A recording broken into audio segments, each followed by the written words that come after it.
I request all of you to please settle down. Please settle down.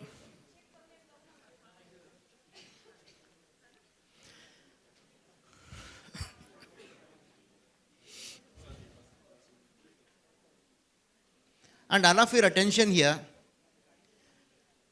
in the inaugural session, I've heard two speakers. Hello, sir. We have heard two. No, if you are attentive here, hello, hello, please. Hello, hello, first row. If you are attentive here, it will be useful. If you feel that there is something very important for you to discuss, you can go out. No problem. And if you are sitting here, I require your complete attention. This is a serious event. In the morning session, during the inaugurals, you have heard two scholastic presentations about what is the importance of training the teachers to implement this CBDC. This is a new project. So the people who are going to implement it, that is all of us, required to be. Hello, madam. Please don't talk.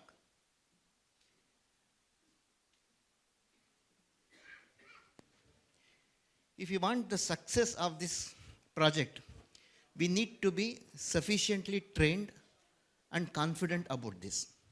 And that is the reason why we have this session of sensitizing the teachers about what this CBDC is and how to implement, what are the tools that are required to implement it. Some of you are already aware about the various aspects of CBDC because in the first year, some of you are already exposed to that. For some, it may be new. But there are certain factors which even we feel are new. Therefore, we thought it would be better we convey it to you.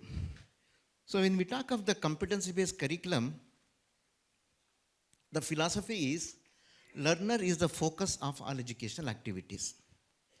If the learner is the focus of all educational activities, we have two models of training. One is this, and the other is this. Out of this, if the learner has to be focus of learning, which model would be more appropriate, first or second? Second, thank you. It is the second model which is empowering the students to be competent. And it is this model that we are going to pursue in these sessions. Introduction to the concept of CBDC.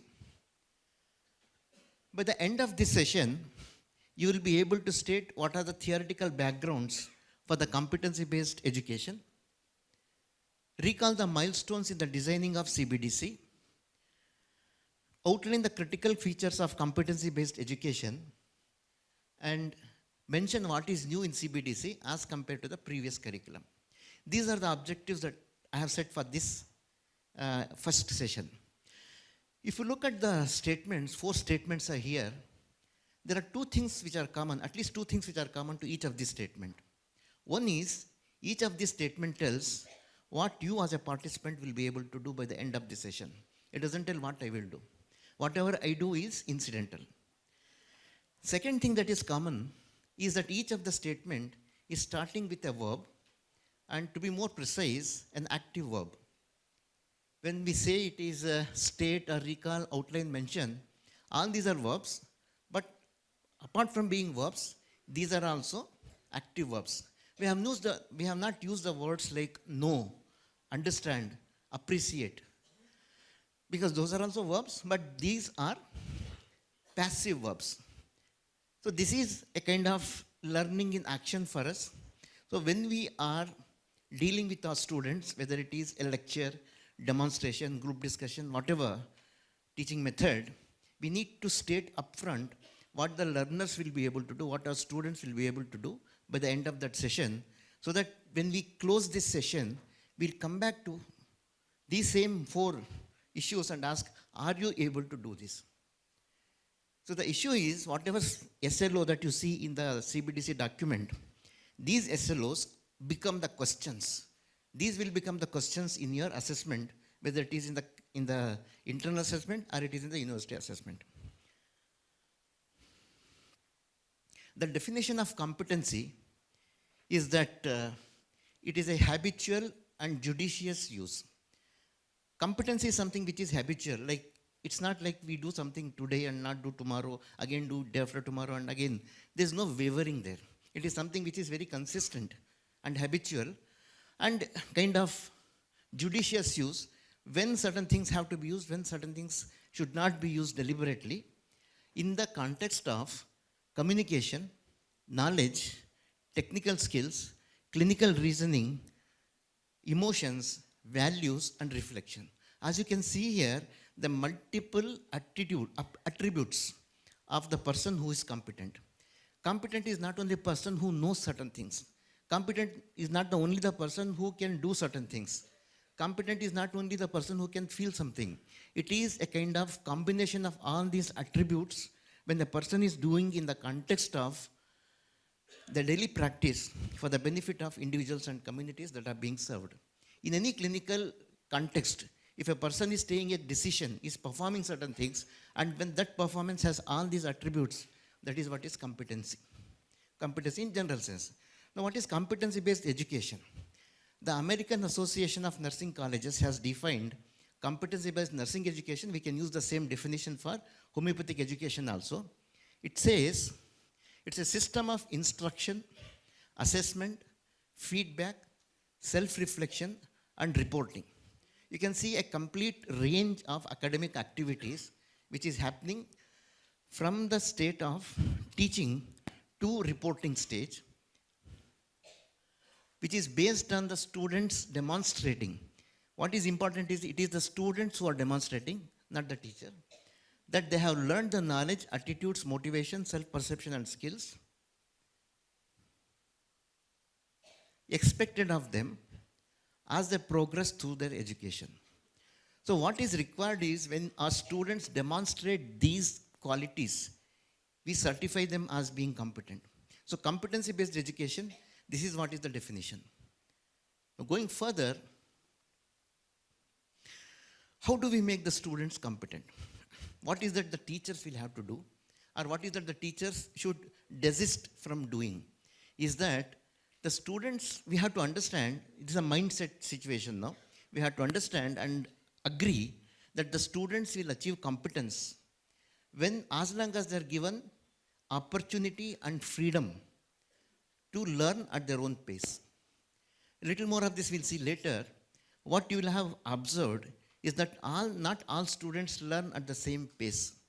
Not all students have the same kind of learning capacity. There are different learning capacities. And that is what we have to recognize and accept and not brand some students as weak students or whatever other kind of students. So as long as you give the freedom for the students and as long as you give the opportunity for them to learn at their own pace and their learning experience are structured according to their style and their strengths. So when you agree to this and when you approve of this, the competency-based education can really become successful. And this is something which has been documented by multiple studies. I'm only giving 3 examples of the studies there. If this is competence, we expect the student to gain a competence like this, like a straight line, which never happens.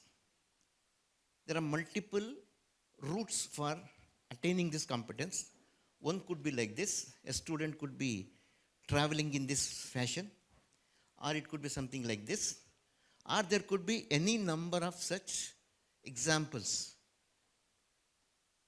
One example for each student, because each student is individual and unique.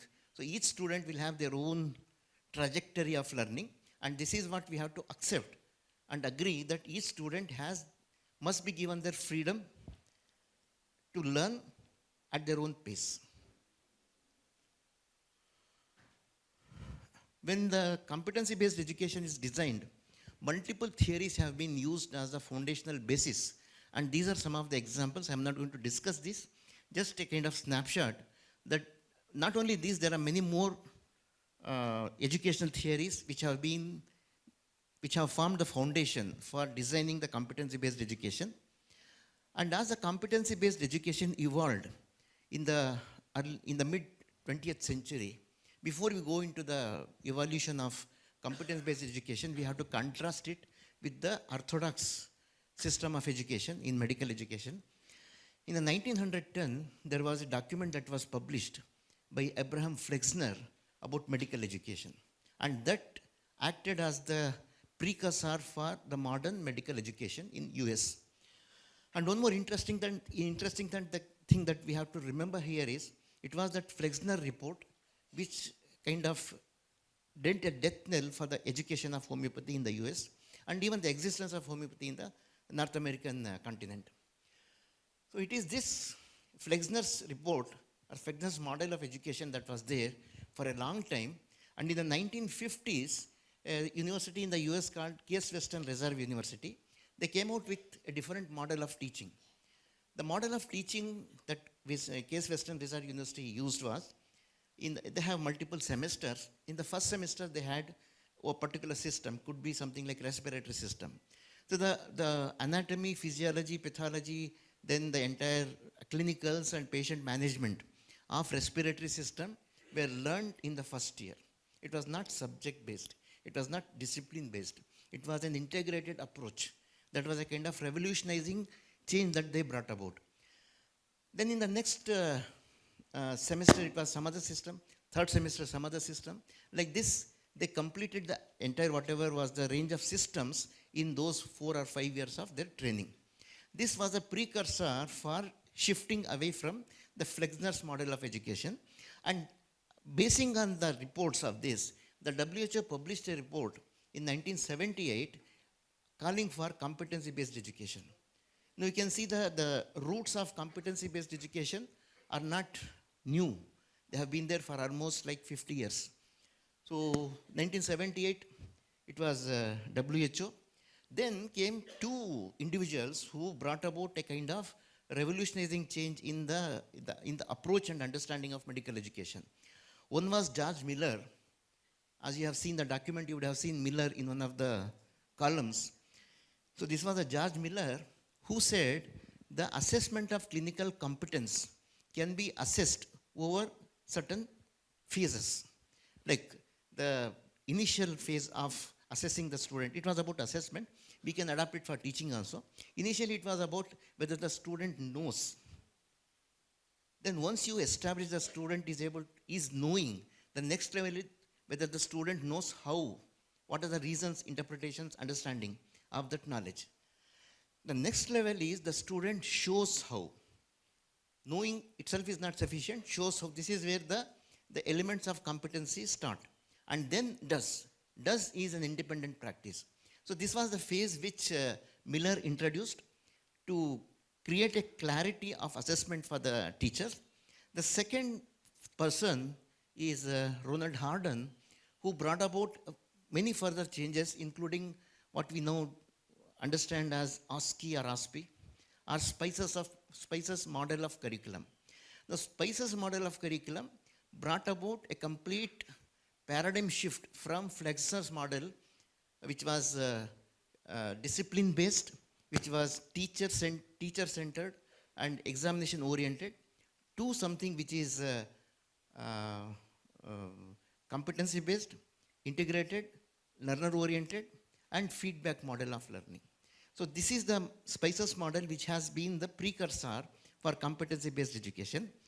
And beyond that, in the 21st century, we have the institutional involvement from ACGME and the CanMeds from US and Canada, who have published a kind of comprehensive reports on what is competencies in medical education and health professional education and how these have to be implemented. And further, it is culminated into something called as entrustable professional activities. Beyond the competency, how can you trust the student is able to perform certain things independently? This is what is the entrustable professional activities, which is now the kind of guiding force for the designing of postgraduate curriculum of homeopathy. In fact, it would be proud for all of us to say that it is the homeopathic discipline which has adapted the entrustable professional activities in India for the first time. It's not the medical, it's not the dental or any other, it is a homeopathic. And the credit goes to NCH for having done this. Now, what is the feature of competency-based education? It is learner-centric. We all have been discussing. This learner-centricness creates a situation where there is an individual attention. The learning is individualized, and we accept that every individual is a unique model of learning. And this individualization is something which is unique to homeopathic prescription. The same philosophy is brought into the teaching also. And this kind of individualization brings about a system where we create identity formation. The major crisis for any profession is identity crisis. If the students who get into that profession do not develop that identity as that professional, if people who get into a homeopathic course do not develop the identity as a homeopathic practitioner, they will not be a homeopathic practitioner because they don't have that identity. The major crisis is identity crisis. So what happens with the competency-based education is it provides the resources, the confidence, and the competence to develop that identity. So this is what is the major change. Then you have, of course, it is competency-driven. Because of the competency-driven, you have mastery learning. Everybody, whoever is the student, gains mastery into those competencies. The assessment is called programmatic assessment. More of this we'll discuss in the later sessions. And because of the programmatic assessment, there's a continuous feedback for the student to improve upon. And the motivation is intrinsic, which brings about lifelong learning. So these are the changes in the approach and in the philosophy. As a result of that, you have two major components. One is the competency, the other is the time. In the competency-based curriculum, the competencies are fixed, that everybody has to achieve that competency, whereas the time is something which is flexible. In the orthodox, time was fixed, competency was variable. That a student is expected to complete the course in 1.5 years, 2 years, 5 years, 4.5 years. How much they learn is not the problem. They have completed the course. But in the competency-based curriculum, the constant is that they have mastered it. They may take more time. I'm not saying that they're taking more than 5.5 years or 4.5 years. Within those 4.5 years, how do you leverage the time of the student to make them to learn? There are different teaching approaches. There are different learning approaches which can make the inclusivity of learning for the students. Student is not a 9 to 4 student. Student is 24-hour student. So their entire time, how it can be optimized for their own learning of the competency. That is where the challenge is. So the competency is constant. It is fixed. Everybody has to attain that competency. But each person may have a different time span for it. So this is about the changes at the philosophical level. Now, structurally, what you see the changes is that there is a foundation course, then there is early clinical exposure, and electives are there, and finally, you also have something called as alignment and integration. This is the hallmark of the new CBDC curriculum. By the end of this session, part 1 of the first session, if you are able to state the theoretical background for competency-based education, recall the milestones in designing the CBDC, outline the critical features of the CBDC, and mention what is new in the CBDC vis-a-vis the previous curriculum. If you can, at least 10% shift is there where you can recall this, that should be success of this presentation. I say 10% because in the learning and development, there is a ratio of learning. There is 70-20-10 ratio of learning. 10% is learned in the formal situation, like this presentation is a formal situation. You learn 10%. Then 20% is learned when there is an interaction with the peer group, when you interact among yourselves or you interact with the teacher outside of the classroom, outside of the timetable hours. And 70% is learned by the person himself or herself. So individualized learning. If we translate that to your BHMS course, if you are only giving lectures in the BHMS and making a demonstration, the students will be 10% competent only. To make them another 20%, we have to promote learning among themselves and make the students to discuss their difficulties with the teacher beyond the class hours. And 70% of the time, you have to ensure that students learn on their own. There are some tactics that we'll see discuss later, how the students' inclusivity can be brought into the teaching of formal learning. So with this, we go to the next part of the session.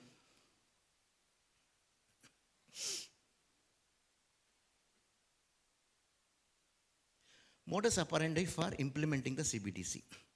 So what is that we require as a institutional capacity building, as the faculty individual capacity building, which are required to implement the CBDC.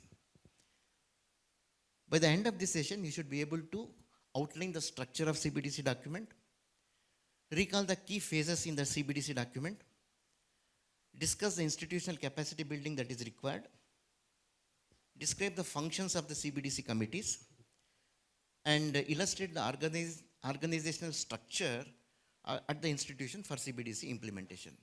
These are the objectives that we have for this session, and as you can see, each of these 5 statements states what you will be able to do, and each of these statements starts with an active verb. Before we go into the CBDC, let us understand how the previous curriculum was. The previous traditional model of curriculum had those topics. These are the subjects. This is in anatomy, this is in pathology, this is in medicine. So all those topics were there, and there was teaching. We all taught it. And after teaching, there was examination. This was a model that we have seen as an orthodox model, as a traditional model. And this traditional model is called as the transmission model. Transmission model of curriculum. What happens in a transmitter? You have these telephone transmitters, you have electricity transmission. The signals are given by the telephone transmitter, and it is received by your mobile phones. If the mobile phone is switched off, signal doesn't come. If the mobile phone is not compatible, if there is 5G and our mobile phone is 3G, it doesn't receive the signal. So this is what is the problem with the transmission model. Transmission model feels comfortable because I have given the signals. It is for the receiver to receive or not to receive, their problem. I have completed my work. That is what the teacher feels, that I have done the teaching. They have not learned what I should do. So this is transmission model. Now what happens in the CBDC is there is a different model, different approach. It starts with what are the national health needs or what are the community health requirements. It starts with those national goals. If you look at the CBDC document, you will see one component called national goals. So this is the national goal. From the national goal, you will see the next level, program objectives.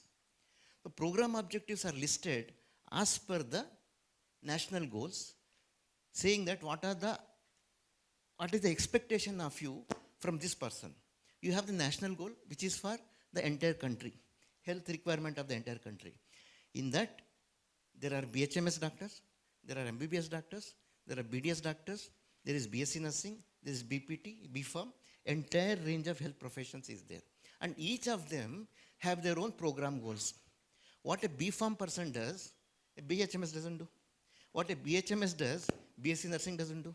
So each of them have their own strength. So these are the program objectives which are listed for BHMS separately, exclusively.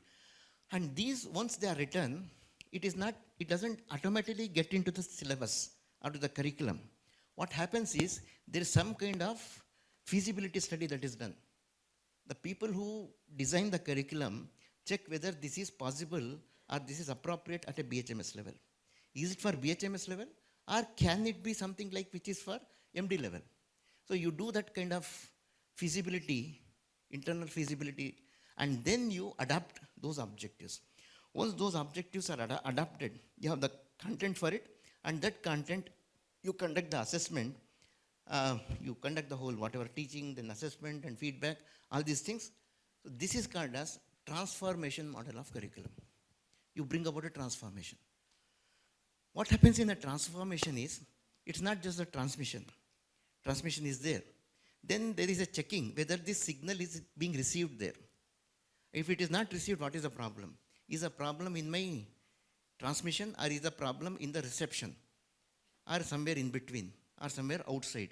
What the problems are? Those problems are solved so that the receiving of the signals is ensured and the performance of the device is ensured. So the transformation model. So what happens in the CBDC is there is a transformation model where the teacher, the student, institution, university, everybody is a kind of networked loop. Everybody is involved in the creation of this transformation. Behind the scene, when we say transformation model, what are the things which happened? One is the competencies have been written. Now, the competency, if you look into the competency table, which is the second column, you'll see something like KS, HO, PC, something like that. So these are the competencies. There are 6 domains of competencies which have been identified for a homeopathy graduate. It is knowledge and skills.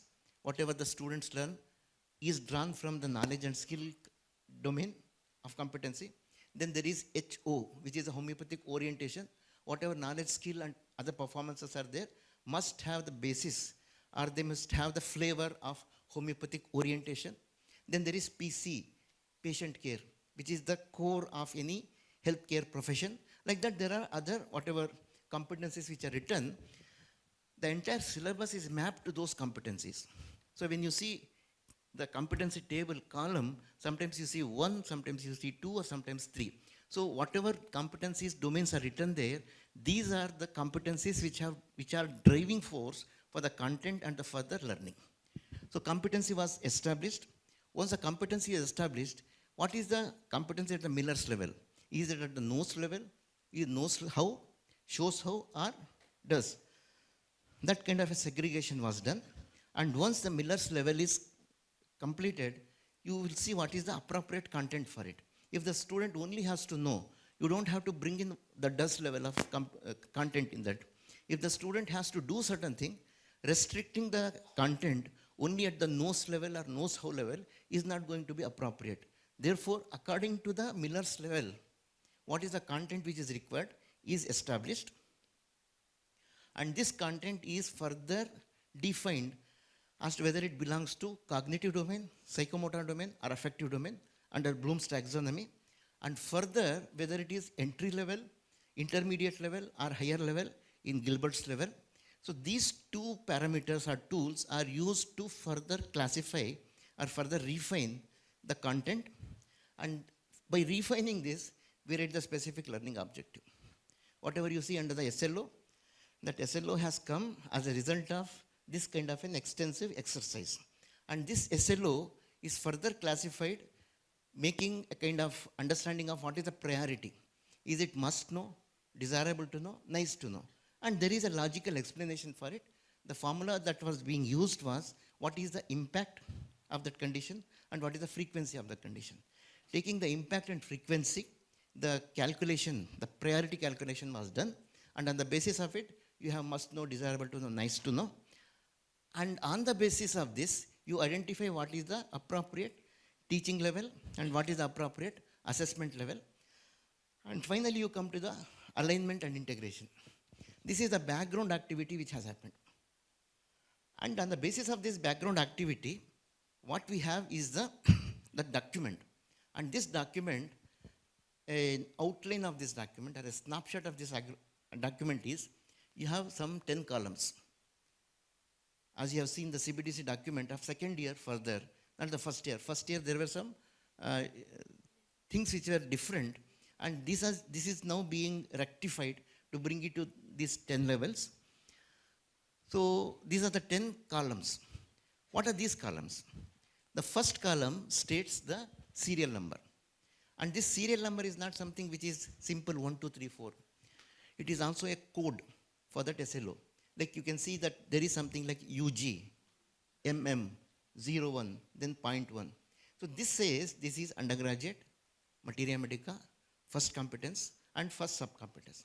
So the entire clarity of this is given in the serial number. So beyond the serial number, you have what is the content for competency. In the competency, you You can see KS, HOP, PC, whatever those things. These are the domains of competencies. The next column in the table is the Miller's level. You could see something like K or KH or SH or D. Knows how, shows how, does. So which level in Miller's it is. The next is, what is the content for it? The content is the subject matter. What is the subject matter which is appropriate for this competency? And this content is further classified as the specific learning objective. And as you see the specific learning objective, you can see that each of this objective or the statement starts with a verb and it starts with an active verb.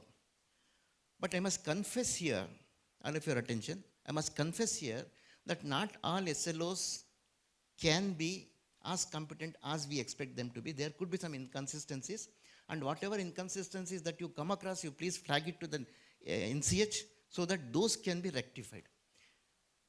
See, most of the times what happens when we make the first draft, in spite of whatever the number of proofreading that we do, there are bound to be some mistakes, some errors, some omissions. And it is an iterative process. That is why it is a dynamic curriculum. In the next level, it can be rectified. So it's our responsibility also to flag whatever inconsistency that we come across so that the corrections are made. And this SLO is further classified into domain and level. As you see the column, you can see something like C1, C2, C3, A1, A2, A3, P1, P2, P3. It simply means C is cognitive knowledge, A is affective, which is the value or communication, and P is performance, psychomotor, which is the skill. 1, 2, 3 is the level. 1 is the entry level, 2 is the intermediate level, 3 is the higher level. So C1 is the entry level of cognitive domain, C2 is intermediate level of cognitive domain, C3 is higher level of cognitive domain. Similarly, you have affective 1, 2, 3 and psychomotor 1, 2, 3. This is what you will see in this column.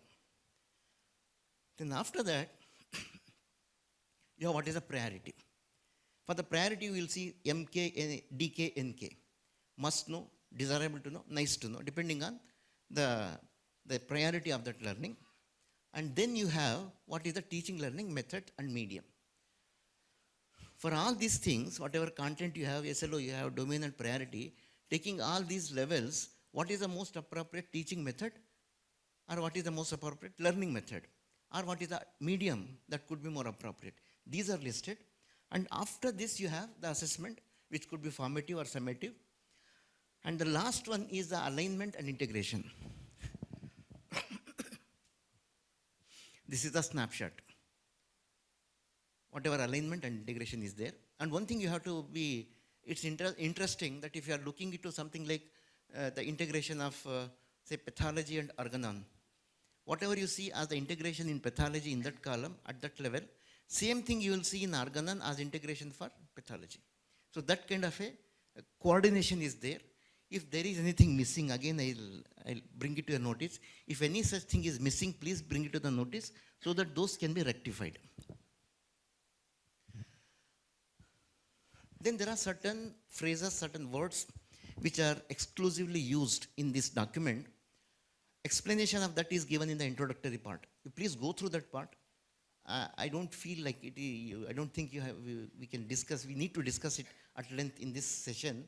You can go through that. These are self-explanatory, very clearly written. You can go through them. And then you have how to implement it, the modus operandi actual. For that, as Dr. Jain was telling earlier, this is very, very important. Compliance to this document is important. Without that, it will not be possible to implement it authentically or honestly. They say number of teachers, so many, because that number of teachers is required.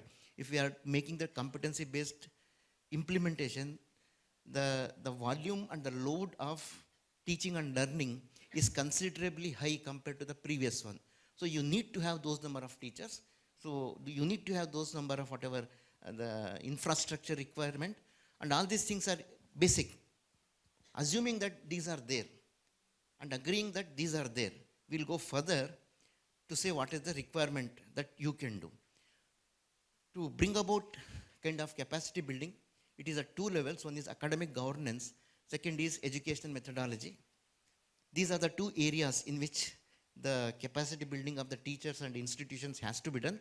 I'll take up the education methodology first. For this, you need to have something of a training of the teachers. I'm sure that most of you have undergone some kind of a basic training, and that is what is required. Hopefully, you all have it. The second thing is to have multiple micro-teaching sessions to hone the skills of the teacher and the various aspects of the teaching and assessment tools. And the third is to have multiple workshops and the various aspects of lesson planning, question paper setting, and the clinical assessment protocols. More of this we'll see later. So to bring about a kind of refinement of the teacher's skills, we need to have these activities done. So what is that you require to present the teachers in a educational methodology? Very briefly, you have three components in education. One is the objective, second is the instructional activities, third is the assessment. So in the instructional activities and assessment, you can see these are interconnected. And beyond the assessment, you go to the next level. So this is a spiral of education, a spiral of curriculum. And taking each of the component of this curriculum, the teacher training has to be organized for understanding what is Bloom's taxonomy, what are the different domains. Then within the Bloom's taxonomy, what are the levels of learning according to Gilbert. Now here comes the question. Most of the places, when we say Bloom's taxonomy, it is not just the Bloom's taxonomy, but also the Bloom's levels. Like when you say cognitive, you have 6 levels, psychomotor, you have 5 levels, and affective, you have 7 levels. One problem I have seen with that, these 5 levels, 7 levels, and 6 levels is the language problem. When these are prepared by the Western models, they have used their culture as language. That language between something like set and set induction, something like that, is something which they understand because it is their native language. It's not our native language. English is not our native language. We have learnt it. And understanding at their cultural level of differentiation is not easy for us. So if you say what is the difference between, say, something like analysis and synthesis, writing the objectives at analysis and synthesis level and then at the creation level, it becomes a kind of pain in the neck. Therefore, there's an option which the WHO has provided. It is something which is official by the WHO, where the WHO has published a book for health professionals, education for health professionals, by J.J. Gilbert, way back in 1992, where Gilbert makes a classification of only 3. This is what we see in the syllabus document. A1, A2, A3 is the Gilbert's classification of levels. So here you can see here the cognitive domain, the entry level C1 is remember, C2 is understand or interpret, C3 is problem solving or decision making. And in the psychomotor, P1 is observation and imitation, then you have control and automatism. Control is when the student is performing under the supervision of the teacher. This is independent practice.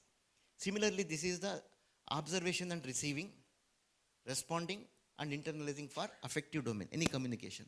So this is a simplification of the levels which has been done by Gilbert, and this is what the NCH has adapted so that it becomes simpler for the teachers. The only thing is you have to now shift to this simpler understanding from the complex understanding of or complicated understanding of say Gilbert or Bloom or Krathwohl and Simpson. These were the models which they are using. So we come to this simpler identification.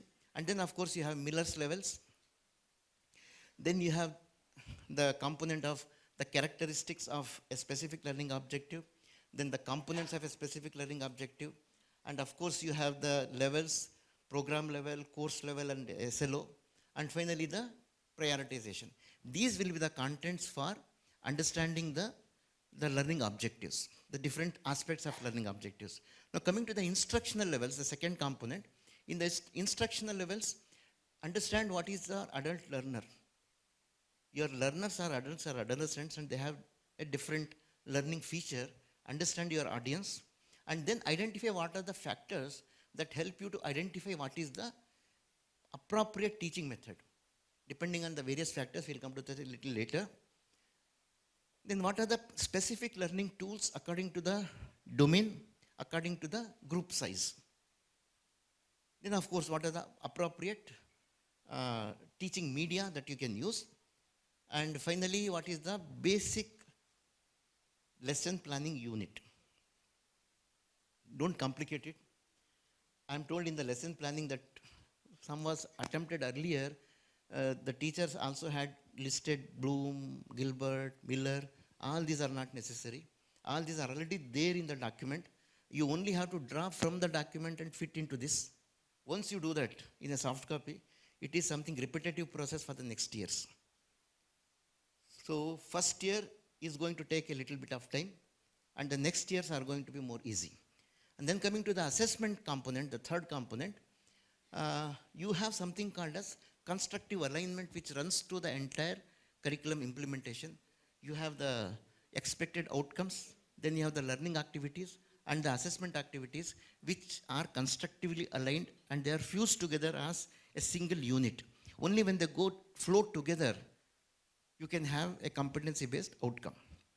So basing on that, the different types of assessment, the different approaches of assessment, and the different specific tools of assessment. And finally, the program of assessment, which is the philosophy of assessment in competency-based education. All these we are going to discuss in the later sessions. And of course, the institutional capacity building. You need to have something like a curriculum coordination committee. And this committee will meet at least once in a month, and it will report to the college council at least once in 6 months. The functions of this is for the planning, organizing, coordinating, monitoring, and evaluation of the curriculum. These are the 5 aspects of planning or management, and these are the activities that the committee will be doing, CCC will be doing. So how does this CCC look like? So the head of the institution is the head of that committee and will be in coordination with the college council. Then under the principal, you have the curriculum coordination committee, and this committee is different from the IQAC or METU. METU was what Dr. Jain was telling earlier, Medical Education Technology Unit. IQAC is the Institutional Quality Assessment Cell for the NAC. This CCC is not a mandatory thing. It is something which I have proposed as a kind of a committee so that it brings about a simplification of your implementation process. So what does this CCC consist of? It has multiple subcommittees and departmental committees. The subcommittees are elective, foundation, assessment, early clinical exposure, alignment, and of course, departmental committees. What is the composition of each committee, and what are the functions of each committee? I have written in a 6-page document, which I have shared with Dr. Jatkar, and he will be disseminating it to all the college principals. You can take a copy from your college principal. It's already with Dr. Jatkar, and he will be sending it to all of you. And the second thing, what is important is to have a kind of leadership. Here I'll tell you only 2 axioms about leadership. This is very important. One is that you can do it. If you believe that I can do it, you are a leader. The second is even more important. The second axiom says, I cannot do it alone. I can do it, but I cannot do it alone. If you develop this kind of a philosophy, if you develop this kind of a team spirit, only then anything is possible. And for that, there is something as a learning organization. This is by a book called Fifth Discipline by Peter Senge, and he gives 5 aspects, 5 dimensions for institutional or organizational development. You can read this book. I'm not going to get into the details of this. This is just a kind of glimpse. With this, the specificities, what you will be discussing in the post-lunch session, about 9 points that you will be discussing. One is, during that, you will be discussing about what is the CBDC document of your subject. Then a template for macro and micro planning. Then how do you develop the appropriate teaching learning methods and media, which are already there, but if you feel that there is something which needs to improve, you can improve on that. Then the integration of interdepartmental activities, the 10th column. And then you have the formative and summative assessments. Then you have the assessment blueprint for theory, practical and viva. Then you have a layout for QP. We'll be discussing it later in the last session. Demarcate what are the dimensions for assessment of scoring, practical and clinical assessments. Codify competencies for oral examinations. So these are the competencies that you will be discussing. The other three are censored. Don't bother about them.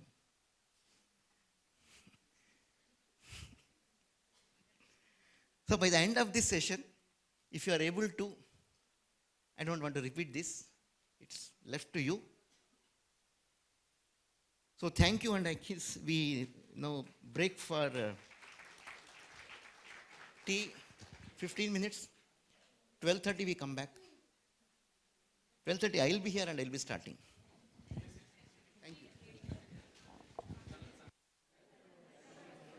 Yes, I am here to just explain you the afternoon session. Sir will continue this session till 1:45. 1:45, we will go for the lunch in Homeopathic Medical College where we had breakfast. After lunch, sharp at 2:30, subject-wise distribution is like this. That is, in the college where we had breakfast, there is clerk's lecture hall where forensic medicine and toxicology teachers will gather. Please make a note of this. At 2:30, FMT will be in the Homeopathic Medical College clerk's lecture hall. Is it fine? So there should not be any confusion. Pathology and microbiology in the college, first floor, Kent's lecture hall.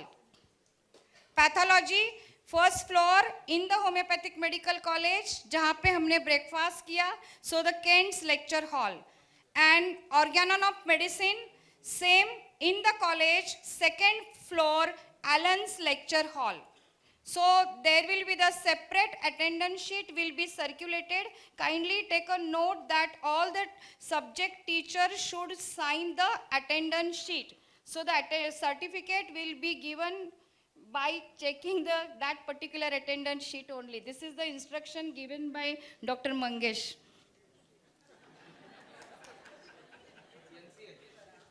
So, yeah. So. See, I'll tell you all my experience with the first CBDC program we conducted. Because of QCI now, everybody wants a certificate. We will be giving certificate to only those people who have been registered by the college on the Google form.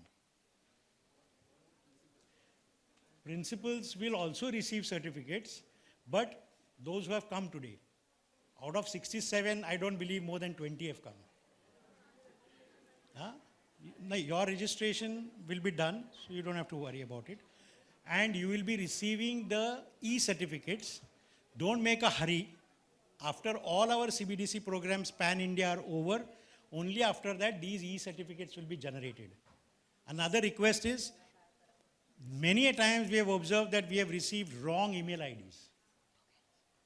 And then the teachers complain that we have not received the e-certificates. So confirm your email ID is one. Second, after we have communicated that your e-certificate has been dispatched, please check in your spam.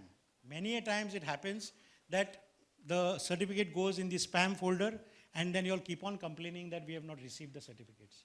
So we will be giving everybody, those who have participated today, subject-wise e-certificates. So you will be receiving them on the email that you have already mentioned to us. Is that clear? Thank you. Okay, now today's next subject is the homeopathic repertory and case taking. So they will come in this auditorium only. So we'll continue in the same place. Homeopathic Materia Medica, we have the classroom above the auditorium, first floor. So the Materia Medica teachers will gather in that. So I'll just repeat, that is Forensic Medicine, Clerk's Lecture Hall, Homeopathic Medical College, first floor, Pathology Microbiology, Kent's Lecture Hall, Homeopathic College, first floor, Organon of Medicine in the college, second floor, Allen's. Repertory in this auditorium and Materia Medica, we have lecture hall above this auditorium. I hope this is clear. Now let me tell you the food arrangement. for lunch, all principals, resource persons, the arrangement is done in the guest house. All the principals, NCH authorities and the resource person, the food arrangement is done in the guest house. And all the faculty members, the arrangement is done in the college. Because of the rainy season, we have to split this arrangement. So the menu is same. So, menu is the same. We never do this in Bhartiya Vidyapeeth. And after your lecture, the high tea arrangement for these 3 halls, it will be in the college. The high tea for auditorium and above this for 2 subjects, materia medica and repertory. So the high tea arrangement will be here only in the auditorium passage. Okay, thank you. I think this is clear. Thank you so much. I just want to tell you the guest house building, it is just 4 buildings from our college. We have to go to the straight to the college, then we have to take the left. After 3 buildings, right. So that is the guest house. And our volunteers will be there to guide you. Thank you so much. Sorry, sir. Before I start, I request your attention and patience for these 2 sessions, because it's a little longer than the previous sessions. In the previous session, we discussed about the requirements of individual teacher capacity building. 3 components were there: educational objectives, instructional activities, and assessment activities. Instructional objectives are already taken care in the CBDC document, so we don't have to bother too much about it in this session. You will be discussing more of that during the post-lunch session in your subject-specific discussions. The instructional activities and assessment activities are something which are very important for the implementation. That is why we are taking that into a little more detail here. Please look at this image. We have one more image coming. One is the previous syllabus design, one is CBDC design. Which you decide.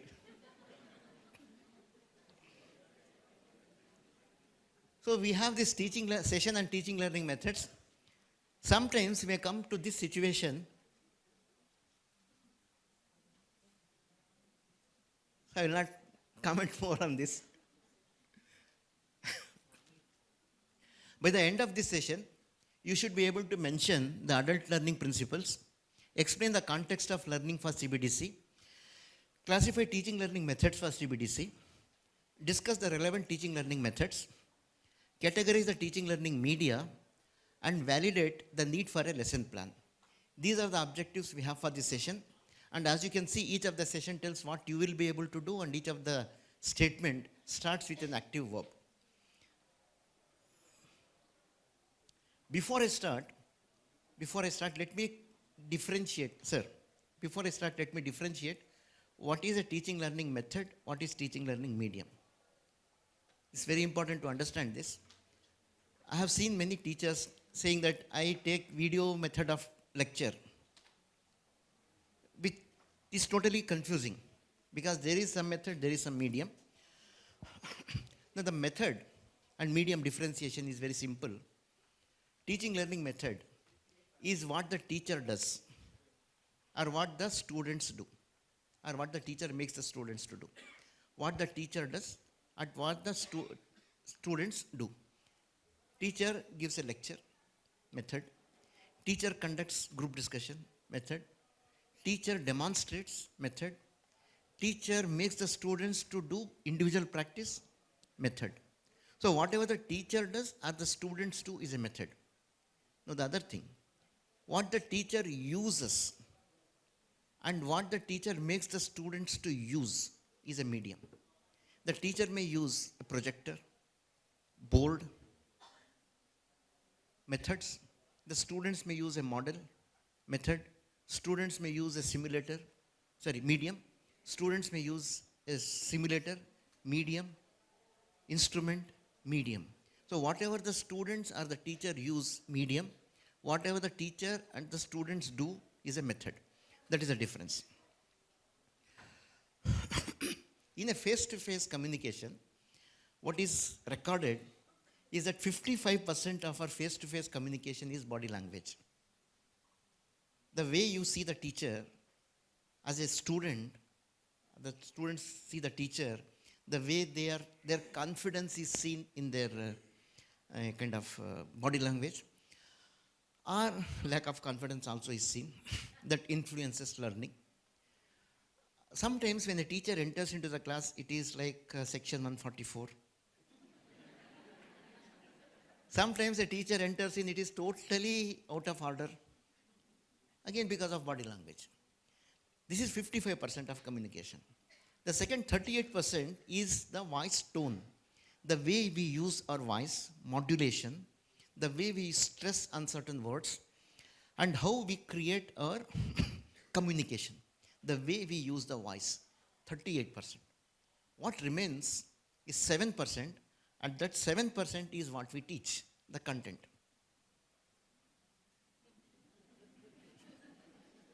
The knowledge that we have and the knowledge we communicate is only 7% influential.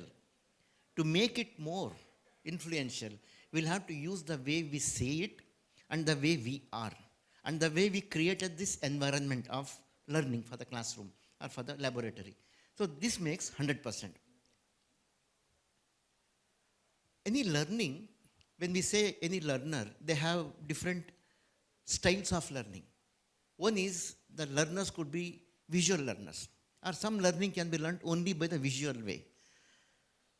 Like some students learn when they see certain things. Or certain things are learned best when we see something. Like for example, how does the heart function?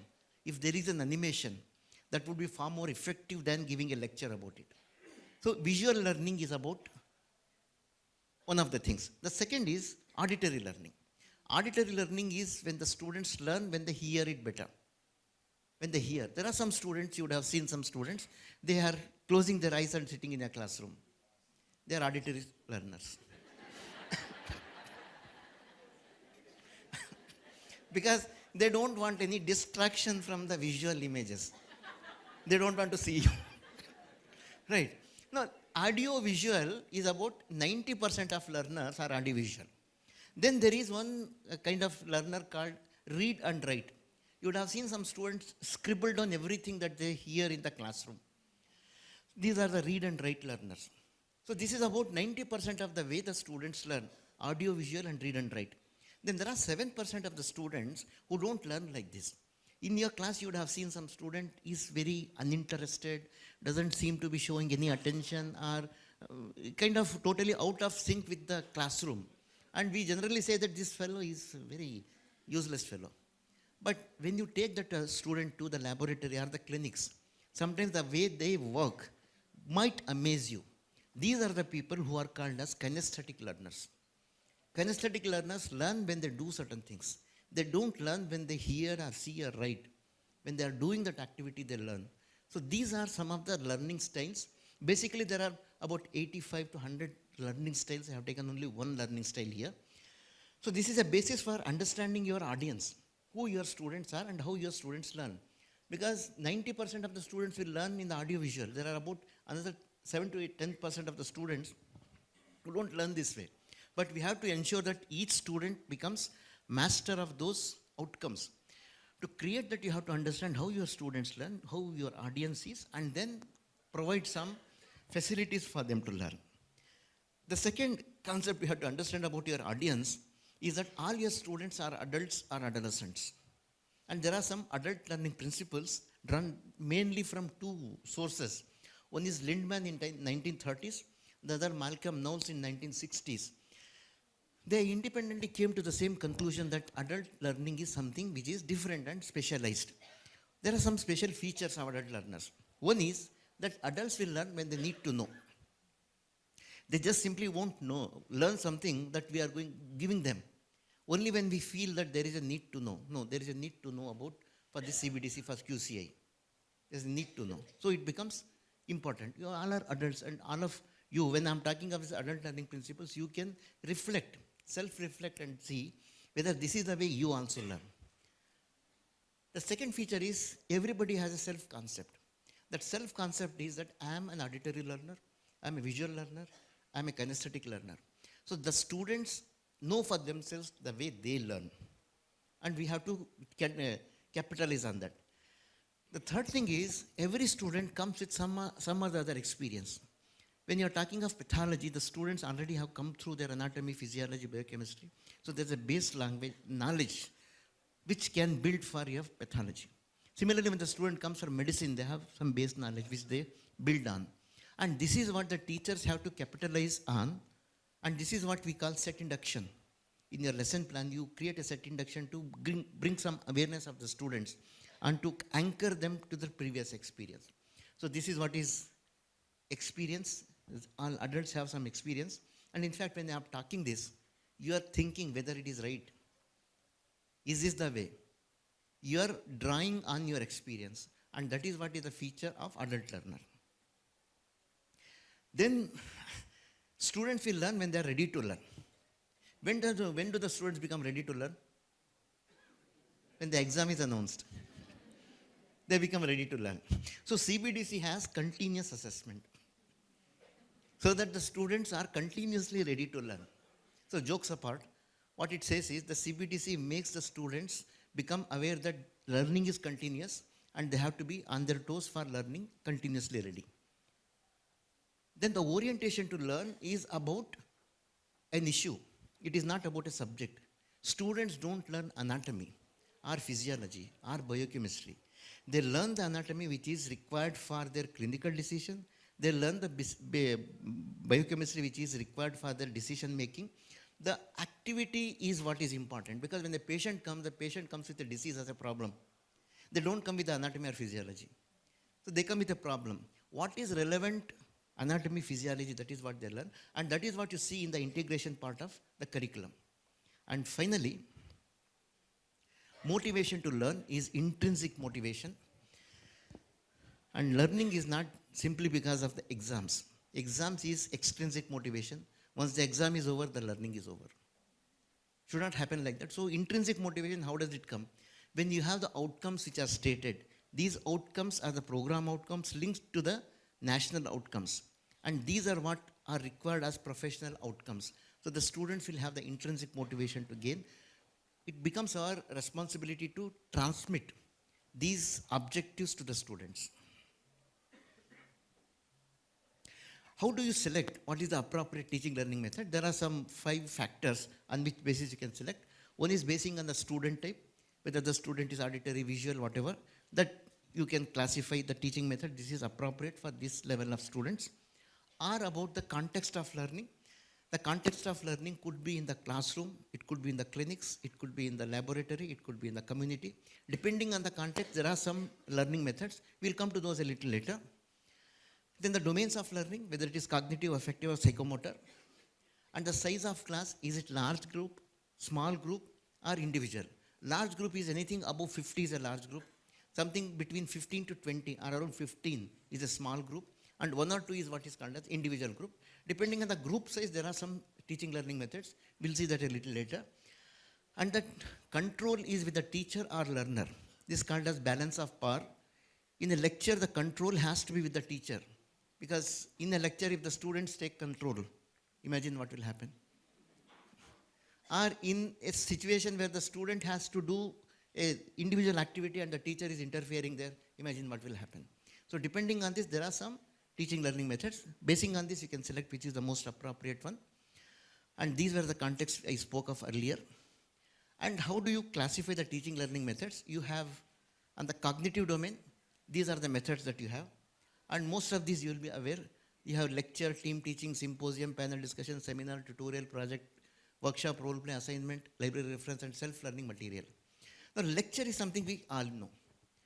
And how effective lecture is, we all know. Because if lecture is something of one-way activity.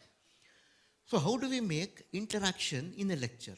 There are some tactics that you can adapt. For example, when we look at any learning situation, about 20 minutes is the one time that the students can have continuous attention about anything. So in a lecture of say 60 minutes, there's a break. The attention goes off within 20 minutes. How do you retain that? By adding something which is in between. Say for example, there are some tactics. I'm not going to elaborate on that. More of that you'll have to discuss later. There could be something like a buzz session. Buzz session is when you stop at the end of 8 or 10 minutes and tell the students to discuss whatever they have heard, they have learned. When they talk among themselves, there's a kind of buzzing sound that you can hear from a distance called buzz session. It's a kind of interception within a lecture. There could be something called as think, pair, share. When 2 or 3 students together come together and then they discuss what happened in the previous 8-10 minutes. It's called think, pair, share. Then there is quiz. There could be some questions which can be intercepted in between. And these questions can be also to check whether the student's attention is there, they have learned or not. I'll give you a very low-tech example. You have, in between the class, most of us are using PPT. There can be one PPT with a question, a multiple choice question. There are 4 options, or there could be true-false question. Two options are there. So question is there, 4 options are there. And the students are already given some color codes. Say option 1 is red, option 2 is green, yellow, black, something like that, whatever color of your choice. When you project that question, you can see the students giving the answer when they raise this flag. What is the color that you see the most? Is the most student that they have learned. And if that is the right answer, most of the students have learned. If that is the wrong answer, most of them have not learned. So you have to go back and check why this learning has not happened. So these are the things which can be included within a lecture to make it interactive. Then you have team teaching. Team teaching is something which is more useful when you have to implement the integration part of it. So when you say integration is between two subjects minimum. Say something like organon and community medicine. So how do you integrate? When you say this is between organon and community medicine, those objectives are listed for both of these, mapped for both of these. So the teachers of those 2 subjects, they sit together and they form a common presentation, like common lecture with the common objectives, common teaching methods, and the teachers will share the presentation according to their subject specialty. The organon person will talk of the organon component, community person will talk of community perspective. So together they'll make this presentation. This is called as team teaching. For alignment and integration, team teaching is the choice of the method. Method of choice. Then second, you have to be also aware that when you look at the number of hours given for the subject, we all feel that it's not sufficient. We feel 120 hours are required, only 100 hours are there. Then how do we overcome this? There are some ways that we can work within the system. One is called symposium. Now symposium is something similar to what is team teaching, but this is done by the students. Symposium is a set of multiple presentations, multiple short presentations by the students. What happens in a symposium is, you have the same integration of 2 subjects. There are some 5-6 components of that integration. What you do is, each of those 5-6 components, one component you give to one student, second to another student, third, fourth, fifth, you distribute. And you tell the students to come prepared, making intensive study of it. Then a particular time, the students will come and make that presentation. It need not be within your timetable hour. It could be beyond your timetable hour also. So that way, the presentation is made inclusive by the students. Students are included. Like you have one set of students you are given now, the next set of students can be given another set for symposium. Like this, all the students can also be covered into symposium. This will save your time also. Then you have panel discussion. Panel discussion is a further extension of team teaching, but it is at a much more higher level. Like in the team teaching, you had two subjects. Panel discussion, you can have teachers from 4-5 subjects, and these can be a little more of higher cadre than in the team teaching. Could be the HODs come together because they have more experience, and they share for a common understanding, they share their experiences. You can even bring in some expert from outside for a panel discussion. The structure is as you have seen in the television debates, the same way it is. Then you have seminar. Seminar, all of you know, those who are from postgraduate centers, you'll have seminar as a compulsory activity. But have a small take on seminar. The way we have seminar, I'll explain to you what is this seminar I have seen, is the postgraduates are given topics. 1, 2, 3, whatever topics are allotted to them. They come prepared with that and they make presentation using the PPT. At the end of that, maybe 1 hour, 40 minutes, there will be 5-10 minutes of discussion. Then there could be some coffee, tea, whatever. Right? This is seminar. Now please think over the difference between this seminar and lecture. What is the difference? Lecture teacher is doing, seminar PG is doing. Maybe there is a difference of some teacher may not use PPT, but seminar compulsory PPT. Other than that, what is the difference? Method is same. Then why do we call it seminar? Why do we call it lecture? So this is some kind of misunderstanding we have. Seminar is something which is different. Actual classical understanding of seminar is that seminar is a longitudinal group discussion done over a period of time. It is based on a theme conducted by the same group of learners under the supervision of a senior. This is what is seminar. You can check on Google what is seminar. And one more thing you have to remember is there is no audience for seminar. Nobody is sitting and listening to the seminar. The participants are the audience. If you have 10 people, 8 people, they are the audience. Participants are the audience because each will be discussing. It is a group discussion done over a period of time. Okay. Then coming to tutorial. Again, this is a kind of confusing thing. When you have this inspection, LIC inspection, QC inspection, whatever other inspection, they all ask inspectors, where is tutorial in your timetable? If you don't show, then you are doomed. Hey, tutorial nahi karte aap. Now, for them, tutorial means tutorial is built into the timetable and there is one dedicated hour for tutorial. Everybody sits in the tutorial. No. Tutorial is not for everybody. Tutorial is only for those students who are not learning in the mainstream of lecture or in the demonstration. For them, there is tutorial. Tutorial is an intensive tutoring activity only for those who are not into the mainstream. You create a side stream, you send the students there, like it could be a kinesthetic learner. They are not learning in the mainstream. You create a facility for them beyond the timetable hours and provide them the facility so that they learn and come back into the mainstream. That is tutorial. Then you have a project, you all know project. Workshop is when we involve the learners into kind of refining something. So when we say workshop, what comes to your mind? Automobile workshop.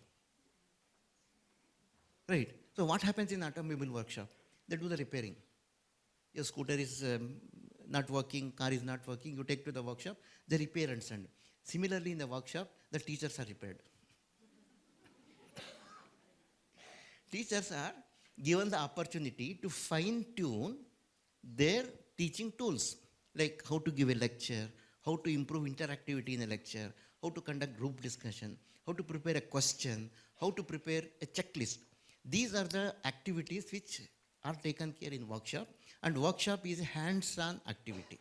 Small group activity, about 20-25 people, not more than that. That would be the ideal size for a workshop. Then role play is a kind of playing out a role. So for example, you want to train your students how to be gentle with the patient when taking the case history. So how do you teach them? Can I give a lecture and say this is how you have to be? You can give, but will it work? It will not work. So how do you demonstrate it? Is by playing out that role. But you cannot be playing out every role. So therefore what we do is, you create a situation like a skit or a drama with a script, with the dialogue, with the plot, and make the students to get involved into that. Suppose it is like a counseling. In the counseling, there could be one person who is counseling, who is a doctor, one person who is a patient, and one who is an attendant. So 3 roles are there. You create a script for these roles, and train the students to take turns to be each of this. This is called as role play. Role play is the method of choice for training in affective domain, whether it is communication, values, honesty. All these can be trained under role play.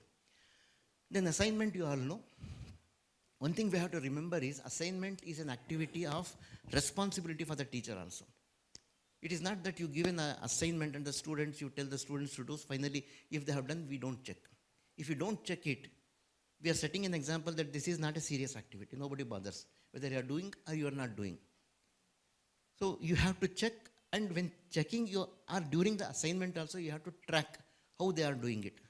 Are they comfortable? Are they having any problem? How can I support them to complete this assignment? So this is what is required in assignment. And library reference is now, mostly library reference is online library reference. Acceptable, no issue. Learning is what has to happen, whether it is happening in the form of book or in the form of software, no issue with that. Then self-learning material. Now this is one more way of optimizing your time. What happens in a self-learning material is you create a learning resource which the students can learn on their own. There are some learning materials. Within that, there are some activities which you insert so that the students go back and check whether they have learned or not. There are some questions which are inserted by the end of that module, by the end of that paragraph. If the student can answer, fine, they proceed. If they don't answer, they go back and read. The best example of self-learning material you see in the resources of Indira Gandhi Open University, IGNOU. And you can download some of them as example from eGyan Kosh. You can search on Google eGyan Kosh. In eGyan Kosh, you will find lots of self-learning materials, not much about homeopathy. But you will generally see what is the template, and you can create such a thing. It takes initially some time, but later you can build more on that. So these are some of the teaching learning methods for cognitive domain. Now coming to the psychomotor domain, demonstration, you all know. Workshop, project work, individual practice, we all have discussed about this previously. Now coming to the affective domain, you have group discussion, panel discussion, role play, case study. These also we have discussed earlier. So these are the tools you can adapt specifically basing on the domain. Now coming to the group size, if it is a large group, you can see whatever is the cognitive domain is dominating in the large group size. If it is a small group, you have both the activities of the psychomotor domain as well as the cognitive domain. And sometimes in between these, you have some of the overlapping activities. If it is individual group, you have these. And if it is overlapping between the individual and group, this is a snapshot of separate tools for separate contexts. Okay. Now coming to the understanding of the attention. The attention span is about 20 minutes. That was earlier discussed. But now gradually it came down to 12 minutes, 9 minutes. Now it is 6 minutes. Some say it is 90 seconds. So attention span is reducing because of lot of complexity, social complexity. So how do we improve on that? To improve on that, we are using some jugaad. One of that is called micro-learning. Micro-learning is a new concept which is now emerging. If you look into any of the video-based courses like Coursera, the videos are not more than 3 to 4 minutes. And there are multiple videos. So that your attention is retained there. So that is one way. And then if you have to retain the attention there, you have to keep on including some activity. So one of the activity that you can include for attention is to use a medium. Medium is whatever the teacher uses or the student uses. So the inclusion of a medium can be a good source of retaining the attention. The reason is, it is estimated psychologically that a person has a capacity to speak about 120 words per minute. If you speak fast, 120 minutes you can speak. 120 words you can speak in a minute. And the capacity to hear is about 600 words. There's a mismatch. You can hear 600 words, but the person is speaking only 120 words. So there's about 380 words of gap. So what happens in that gap is the attention gets distracted. To retain that attention, there's one more saying, a picture is worth 1,000 words. Picture is worth 1,000 words. So the picture will retain their attention. If you have an image, if you have a kind of the audio-visual medium which is being used along with your method and medium together will retain the attention. And that is what this person, Edgar Dale, said in 1960s. The retention capacity of learning, he said, cone of experience, we retain 10% of what we read. If you only read, 10% is retained. If we hear, it will be 20%. If we see, it will be 30%. If we see and hear, it will be something like 50%. And if we do, involve, then it will be something like 70%. And if we are teaching somebody, it will be 90%. So whatever you see here, up to 30%, this is called passive learning. And beyond this, whatever you do is active learning. So active learning methods, you will have to adapt. And for that, the media are very important. We classify the media basically as projected medium or non-projected medium. Projected is where we use a projector. Non-projected, we don't need a projection. So the projected media are somewhat like this. You all know what these media are. You may have an interactive whiteboard or a screen and projector, or you have films, TV, laptop, then you have iPad, simulator. So these are all projected. And these can have the voice over, or you can mute the voice and use those images to give your own explanation. Or non-projected are those which you don't require projection, and these are all what you have. And this is interesting, the last one, which is diorama, mostly used in community medicine. I have seen some, even materia medica people use this for creating a drug picture. So again, it depends on their creativity. So these are some of the media which can be used in conjunction with the method. To use the method and media for the large group methods, the media projected is most appropriate. For individual, the non-projected is more appropriate. For the small group, any of these. It doesn't mean that for the large group, only the projected is appropriate. It can be for the small group also.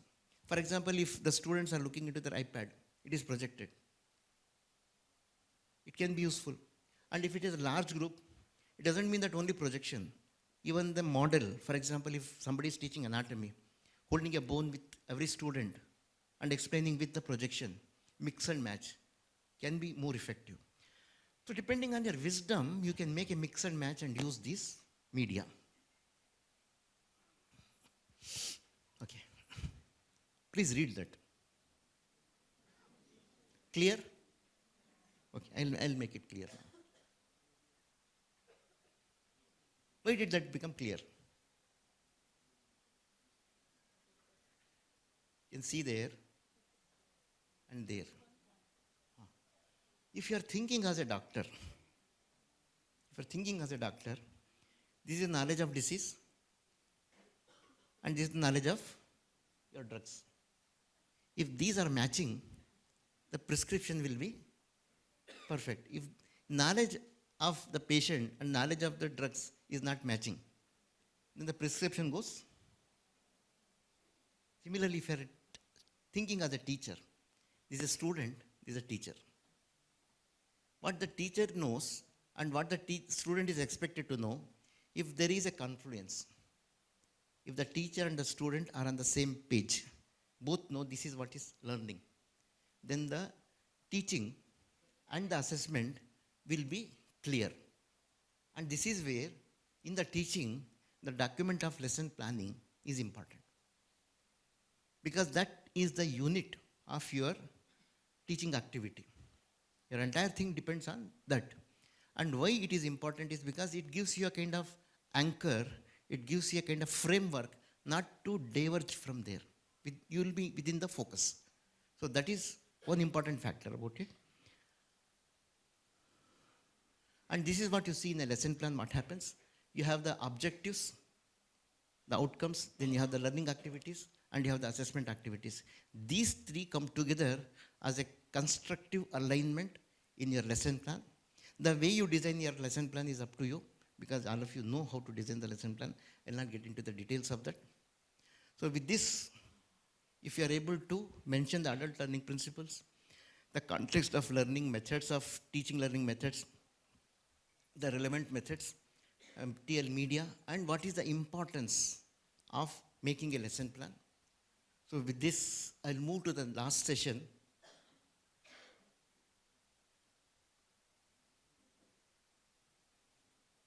Assessment methods.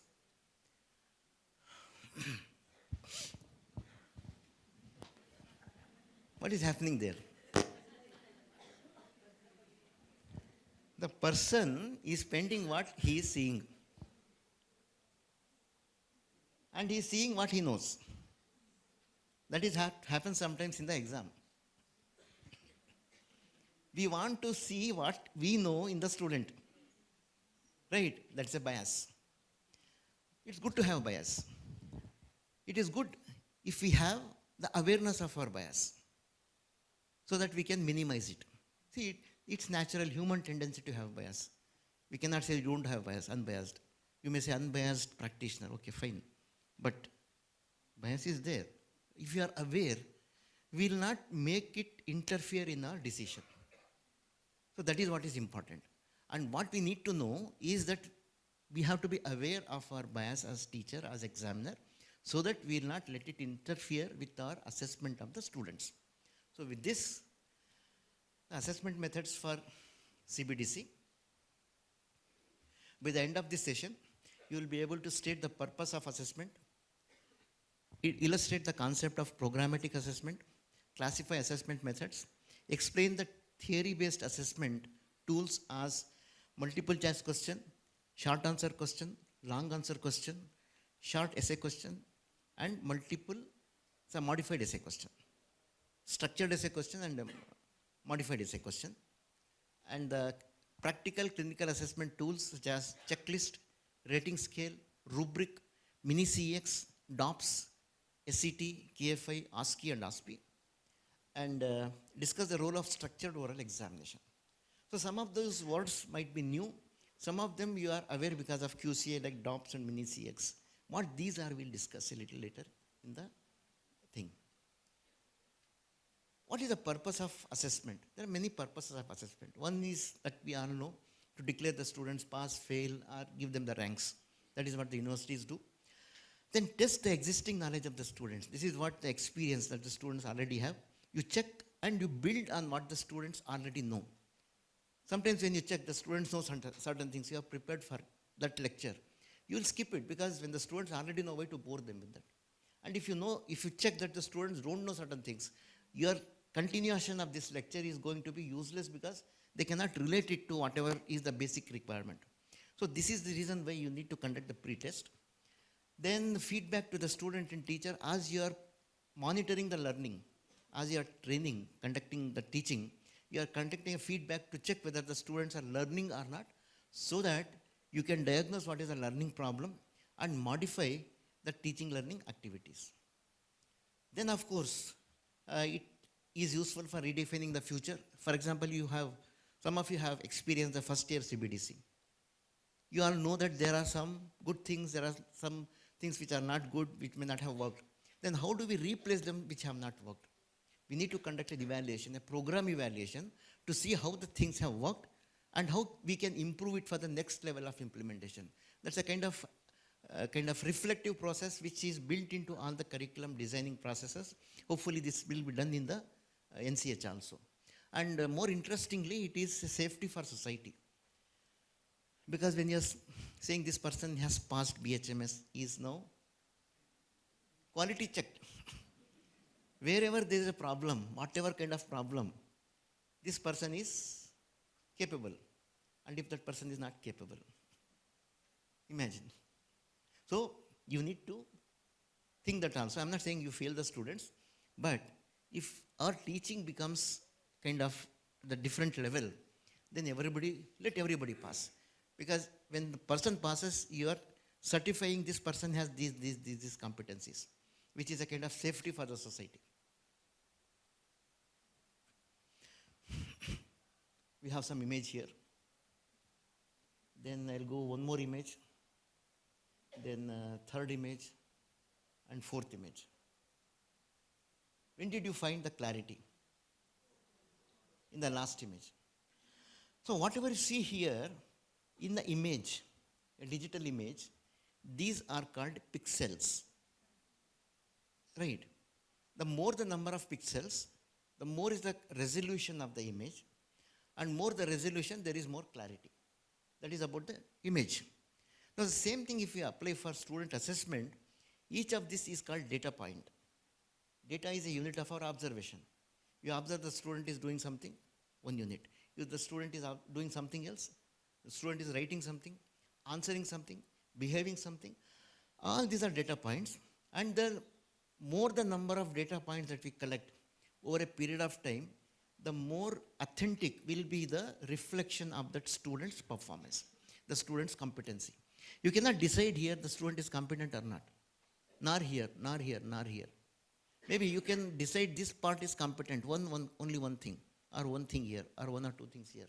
So this is called as programmatic assessment. In the competency-based assessment, it is like making a 3D image so that you see the students from all the angles over a period of time, and you see the student from a very close range and a long range, and you see the students for the cognitive, affective, psychomotor, all the three domains, and you see the students in a range of situations like teaching, assessment, and the viva, whatever the practical things. In a range of assessment, what you collect is a number of data points over a period of time. And these data points, you cannot take a decision at this intersection or here or here. Maybe if only for this level you can find. But for the whole authenticity of the competence, you have to go up to here. And when you go here, you have seen all these things. You have not seen only one. You have seen all these things. It's a kind of cumulative gathering of the entire observations in a range of situations over a period of time that you can say this person is competent or not. This is called programmatic assessment, a program of assessment. And this has multiple tools. And what these tools are which help in the programmatic assessment, we'll see now. The assessment can be two ways. One is called formative assessment, the other is summative assessment. Formative assessment is when the person is working on this and is not still finalized. What is the shape I want to give? And once the shape is finalized, that is summative assessment. The difference between formative and summative is, in the formative we don't judge. In the summative we do the judgment. Okay, it is good, it is not good, it is final. What you do in the university examination to say the student has passed, or the student can go to the next level, I can get the degree qualification, is summative. What you do in the continuous assessment is to check what the student is capable of doing and how he or she can improve. That is what is formative assessment. And in this, we have one misunderstanding. Most of us believe the internal assessment is formative assessment.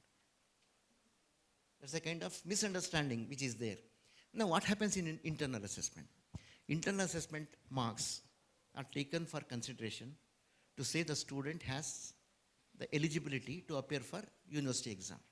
50% is minimum so that they can attend the university exam. What is happening here? Judgment. You are judging the student is eligible or not, which is summative assessment. It's not formative assessment. So this is a kind of misunderstanding which has crept in because of some whatever myths or bias. And these are the things which we have to break. Because when we are doing certain things, our observation has to be very clear and it has to be unbiased.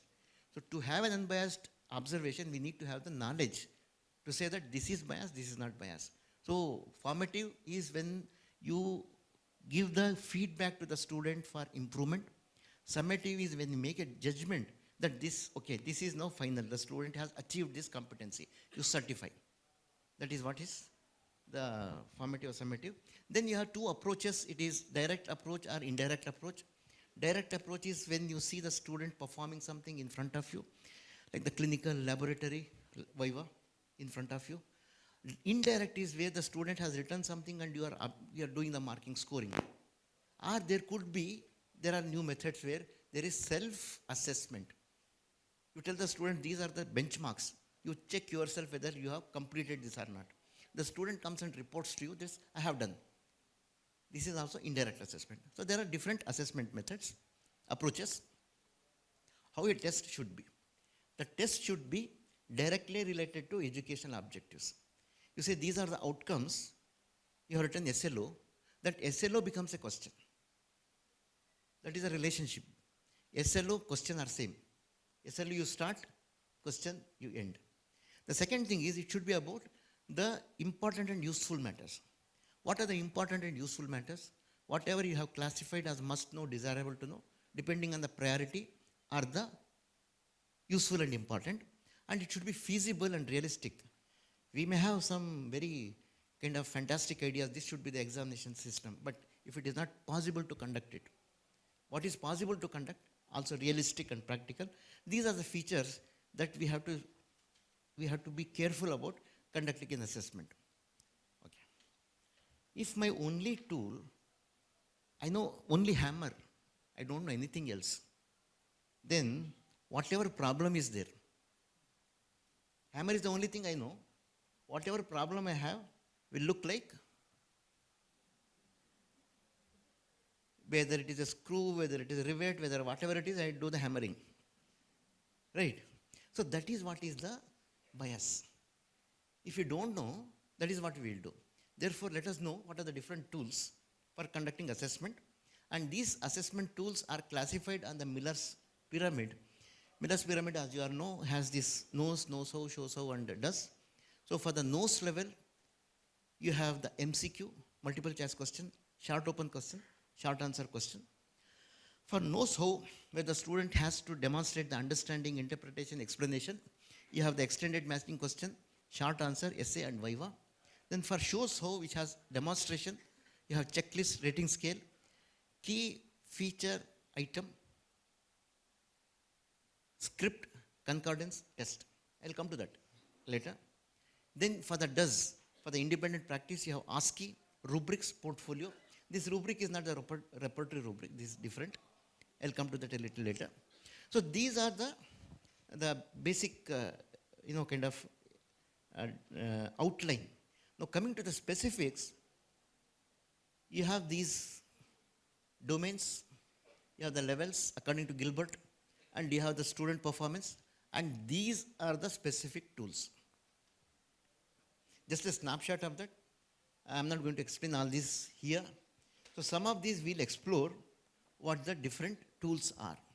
For a theory-based assessment, you have something called as supply type and open-ended questions. There are two types. One is, there are some options are there, you have to pick from those options. The other is you have to prepare your own answer. The supply type are for single best answer, that is MCQ, true or false. Open-ended could be something like essay, short answer, or long answer, short open questions. Supply type are useful for recall level or maximum interpretation. And the essays are even for problem solving. So this is the this is what you can achieve with the different types of questions. Now what are these types of questions? You have multiple choice question.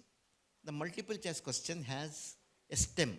Whatever is the statement that comes first, or it could be the problem statement, or it could be some information which will help you to choose which is the right answer. And then you have the key, which is the right answer. And then you have distractors, which are the wrong answers. These are the components of a multiple choice question. Let me give an example here. If this is a question, this is the stem. Which of the following best describes the concept of cognitive dissonance? This is called as the stem. Then for the stem, there are 4 answers. These answers, 3 are wrong, 1 is right. And all these are called options together. All the 4 are called options. And in this, whatever is the wrong answer is called distractor. Distractor is the wrong answer. And what remains is the right answer, which is called as the key. And this entire thing is called item. The whole thing is item. In the assessment, item means a question. When you say question, you can use the word question or item. Generally in MCQ, the word item is used to denote a question, because there is one more thing called item analysis, to say what is the difficulty level of this question. So they say it is item analysis. MCQ, it is called item. The next level is called short answer question.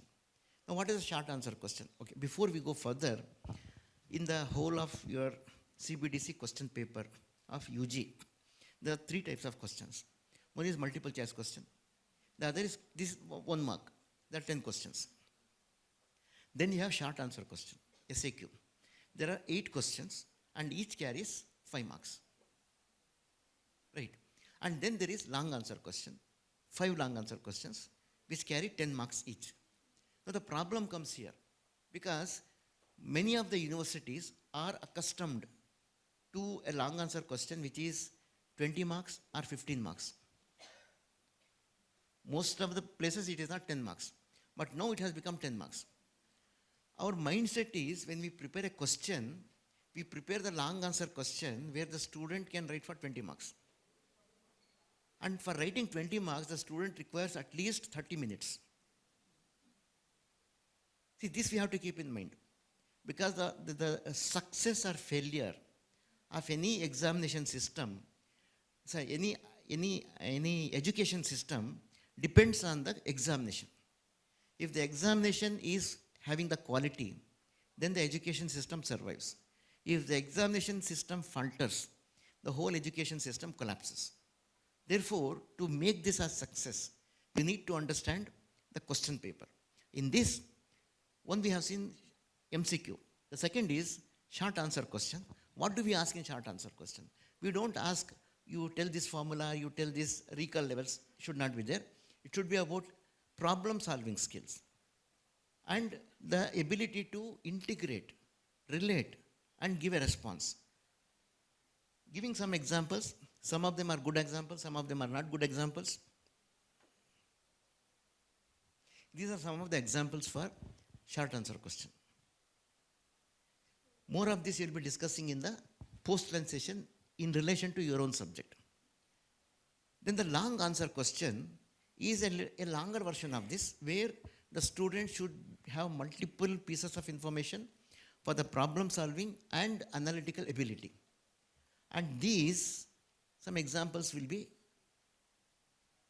okay, some are good, some are not good examples. You decide what is not good and improve on that. Now, the other thing is, there are some improvements which have happened about the long answer question.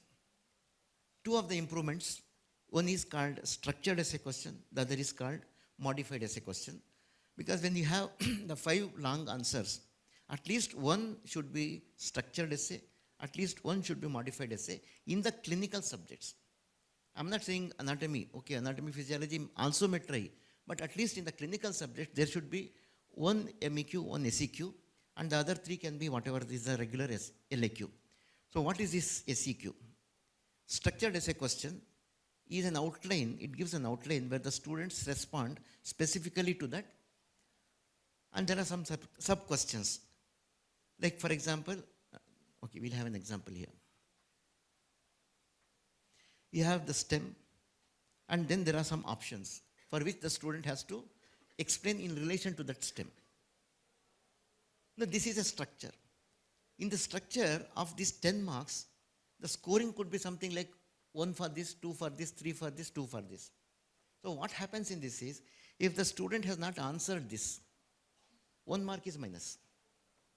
If the student has not answered this, if it is 3 mark, 3 minus. In other words, what happens if this is a question, a long question, and the student has not answered these 2, and the student has answered these very well, we don't do the marking for 5, we do the marking for 10. Global marking. See, our whole bias is very good answer, but very good answer for 2 parts. Another 2 parts is not answered at all. This is what happens in a structured essay question. You are assessing the specificity, that whether the student knows or does not know. To bring that specificity, you need to have structure, and this brings about that competency. So it could be something like this or something like this. So these are some of the examples for structured essay question. Now the other aspect of the essay question is called modified essay question. Now in modified essay question, there is a clinical situation and the student explains the theory for the clinical situation. The difference between, now you can see the example here. The difference between the structured essay question and modified essay question is very simple. Structured essay question is only about the theory. The student explains only the theory. Whereas in modified essay question, it is in relation to a clinical situation. That is the difference. Otherwise, they look very similar. These are about the theory-based questions. Now coming to the practical or clinical assessments. How do you check the practical or clinical assessment? Like you say that the student should be able to, take one example, measure the blood pressure. How do you know or how do you certify the student has the complete competency in the measurement of blood pressure? There are some activities which are critical. You make a list of those activities and you say this student has done this or not done this. If the student has done this, 1 mark, not done, 0. That is called checklist. Right? No, this is checklist is binary. Yes or no. Sometimes there is a range of performance. The student has done to some extent, large extent, not at all. So that is called rating scale. The example of checklist will be somewhat like this. The student has done this, yes, 1 mark, no, 0. So you can go on counting how many yes, how many no, and that is the final score. If the student has done all the 15, 15 out of 15. If the student has not done anything, 0. Or whatever in between. So there is no sympathy scoring. Right? And the next, the same thing we can have in the checklist. Checklist can be converted as the rating scale. This is in relation to the journal club observation. Here you can see, you say poor, below average, average, good, and the scoring is done for that. Depending on what is the performance, you give the score. And finally, you take the final score. So this is a rating scale. Now here there is one more problem. Now what do you say is poor? What is below average? What is very good? It becomes a kind of opinionated bias. Now to improve on that, there is another tool called as rubric. Now rubric is scoring tool to assess a range of performances. The same thing that we see in the rating scale. Here we tell what is poor, what is average, what is good, what is very good. These are clearly defined. And a rubric would look somewhat like this. You have these dimensions. History taking, physical exam, communication. And what is excellent in this? What is good in this? These are clearly stated. And these are also called as teaching tools, not only for assessment. When we are teaching, we can use these as teaching tools. Here, let me give you some three classifications, 3 types. There is something called as assessment, the assessment of learning. Assessment of learning, which means whether the student has learned or not. It is like yes or no. So student has learned, pass, no, fail. Assessment of learning. What happens in summative assessment? The second is assessment for learning. Assessment for learning is formative, to identify what the student has learned and give feedback for improvement. Assessment for learning. Now there is a third dimension. It is called assessment as learning. Assessment as learning is these tools. As the students are assessing themselves, are getting assessed, they are also learning. So the learning and assessment are together. That is what is the constructive alignment. This is assessment as learning. This is a rubric. Then of course you have something called as mini clinical examination exercise. So this is a specific activity for some of the clinical activities, like it could be about history taking, or it could be about physical examination or clinical reasoning. So each of these is specifically and individually assessed. And mini CX tool may look somewhat like this, only about a particular clinical activity. Then there is something called as DOPS. You have heard of this because of QCI. DOPS is direct observation of procedural skills. This is about procedure. Now what are the procedures? Procedures could be any of these. Please remember, mini CX and DOPS are different. Mini CX is about clinical examination. DOPS is about procedures.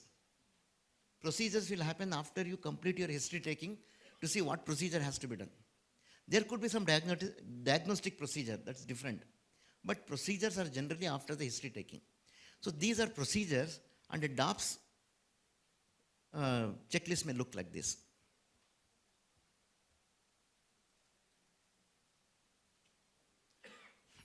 Now come to new tools. All of your attention here. One is called script concordance test. I'll tell you what is the background of it. Script is what? Story. Some story. Concordance is what? You all know, some similarity. Concordance repertory.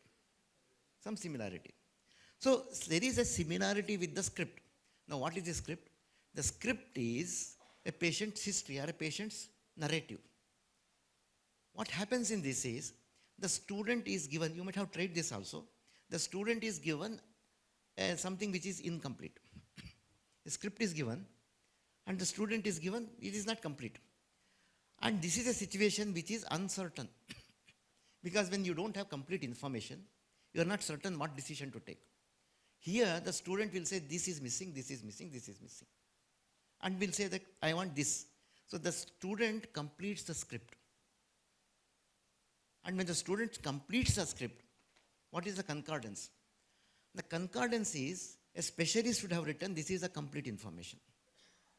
Now you have the complete information as a benchmark. This is the standard which is required. And you have the student who has completed whatever is the script. When you match these, what is the matching which is there with the expert and what the student has done? This is called script concordance. How do you expect the student to behave in an uncertain situation? And this is what you check, and this is very important. To say a person is competent, when everything is known, there's no problem at all. When certain things are not known, how do we fill the gap? That is what is important. That is script concordance test. This is still not developed. It's only 20 years old.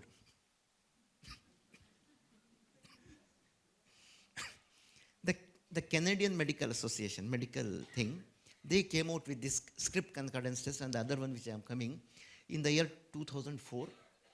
And even the entire medical education community has not taken cognizance of this. Not many people have heard about it. It is the homeopathic teachers who are hearing it. You ask medical teachers whether what is SCT, they will not know. Okay. The second thing is called KFI, or key feature item. Now what happens in key feature is, this like your keynotes. We all know keynotes. When the patient is walking in, I saw this is a keynote I prescribed. You have heard of it. How does the person prescribe? Taking positively that this is really happened, how does the person prescribe? There are certain things which the person has identified as the key features. And he is focusing only on that. He is not looking at the entire thing. He is only looking at the bullseye, the target, not the whole thing. That is what happens in the key feature item. And there are certain things which the students repeatedly make mistake. These are the areas the students commonly these are the mistakes the students do in the clinical examination, in the decision making, in the prescription. And those things are identified. There are two things. One, what is the critical features? These are the critical aspects which are required for making a clinical decision. Make a list. These are available in the literature, in your observation, in your experience. And these are the areas where the students repeatedly make mistake. You have that body of knowledge with you from your experience, from the literature.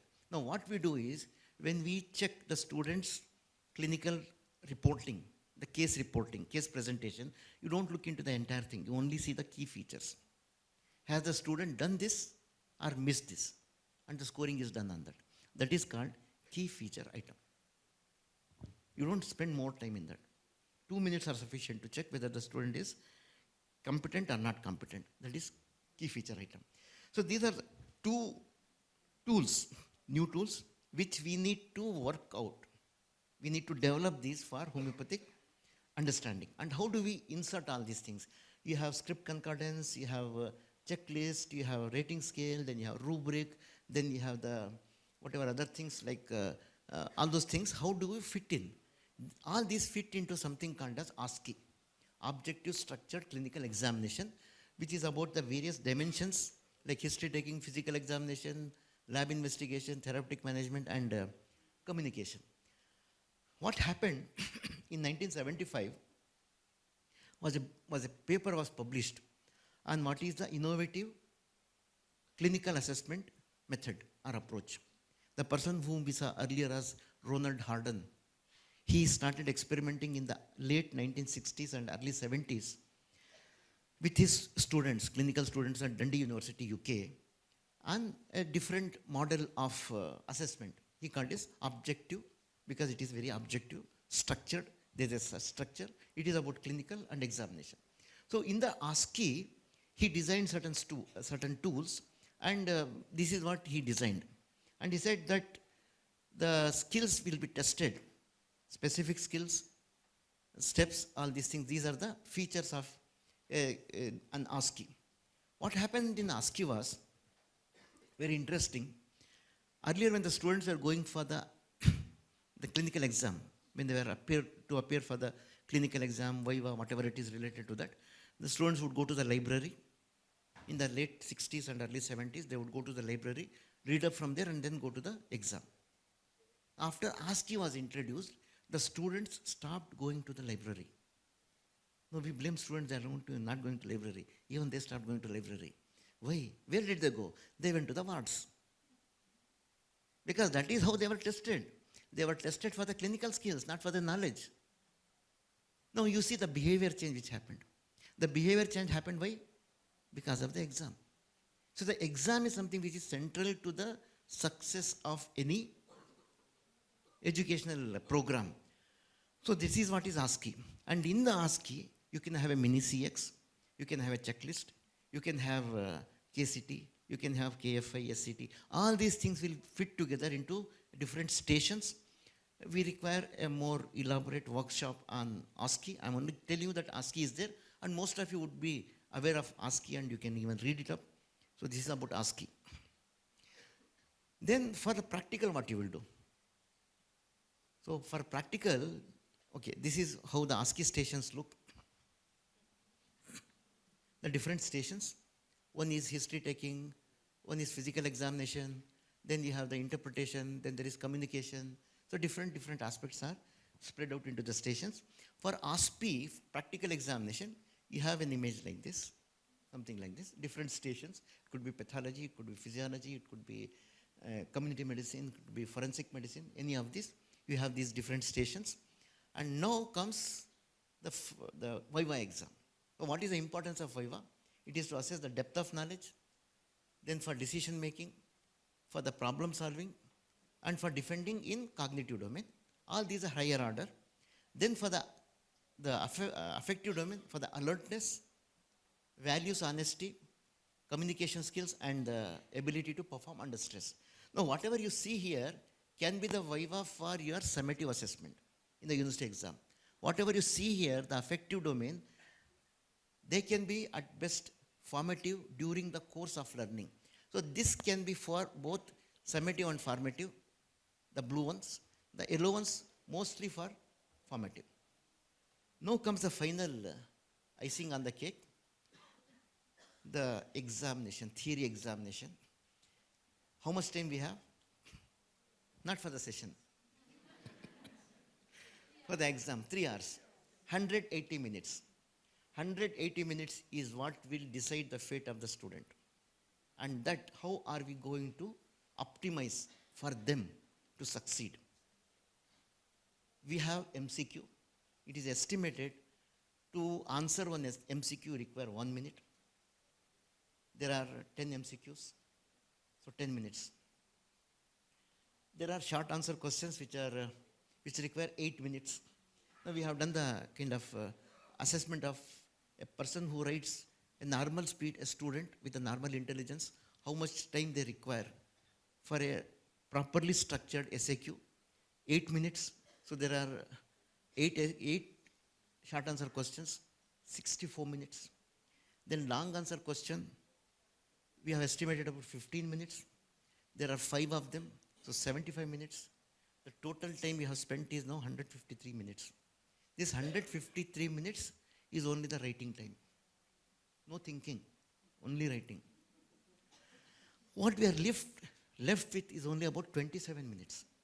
In the 27 minutes, the student has to also think of, get the orientation about what is this question paper, where I have to write, how I have to write, basic orientation.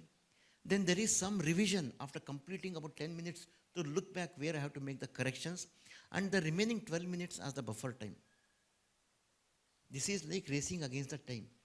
The reason why I am showing this is, when we are preparing the question paper, please be conscious. This is the time the students can maximally spend in the writing. And if you write a question for 10 marks, which requires more than 15 minutes, there are 5 of them, meaning to say that we are taking more time than is required. Similarly, short answer question, if it goes beyond that 8 minutes. Therefore, what I would suggest, prepare a question paper and ask your average student to answer it. If they can answer within this time, it passes. If they cannot, rework on your question. It's a kind of iterative process. You cannot get it right for the first instance. You have to work on it multiple times to get. And this, in the entire assessment process, preparing the question paper, there is something called as difficulty level. We also do the difficulty level. Sometimes it is after the exam is over, sometimes before the pre-exam. Because sometimes it is, what is the difficulty of this question? Answer. What is this difficulty level of the question for the answer? Make that exercise. It's a demanding exercise. So, and complete this. So this is what is the final say.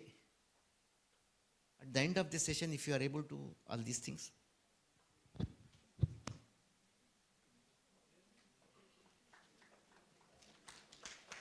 Thank you.